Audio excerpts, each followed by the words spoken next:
Greetings my lovelies, hi, it's Emmy. Welcome back to another You Made What. Today I'm going to be making bubble waffles. I apparently have been living under a large rock because bubble waffles have been a thing for quite a while. They originate from Hong Kong and I believe they were invented in the 1950s, so they've been around for a long time. They're basically a very eggy waffle that is made in these little bubble shapes. It goes by a few names, the most popular being bubble waffle or egg waffle or eggette.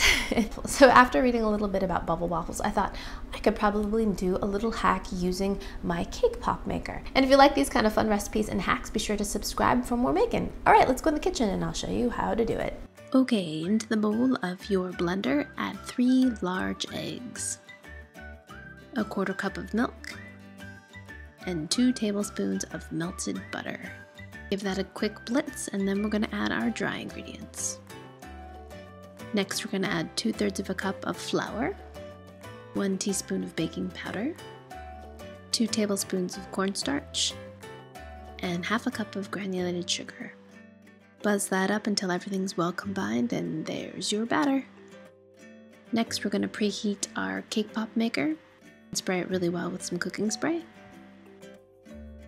And then pour the batter into the wells, filling it about 60%, and make sure to get in between the wells as well. So working quickly, close the lid of the maker and invert the entire maker and give it a good turn and a spin. This is to ensure that we get a nice little bubble shape. So keep turning it, even place the cooker upside down so the batter has some time to cook. When the waffle is nice and golden, place onto a rack and allow to cool completely so it's nice and crisp.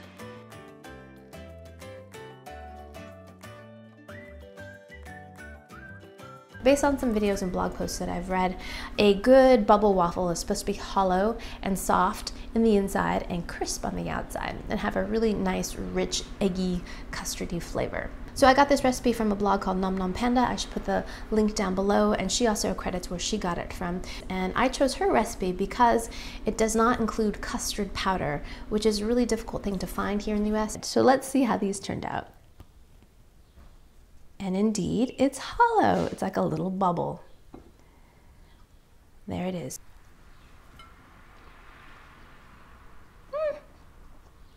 It has a really strong eggy flavor. It's just lightly sweetened. A little bit of crispness. It's chewy.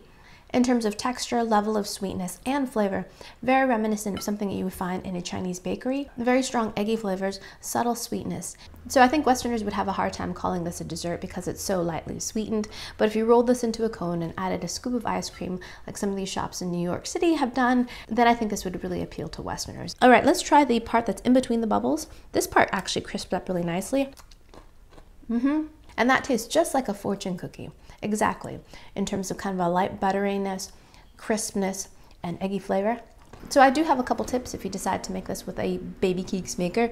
And the first one being, do not close the maker all the way. You do not want to latch, because if you do, it will cut your little spheres out rather than giving you a sheet of waffleness. Make sure you scrape off the excess dripping on the outside because that will make the waffle stick to your pan and also might make these little balls tear out. So that was my attempt at making bubble waffles. You certainly can make them in a Cakepop maker. Give it a go. And yeah, I hope you guys enjoy that. I hope you guys learned something. Don't forget to comment, like, and subscribe, and I shall see you in my next video. Toodaloo, take care, bye!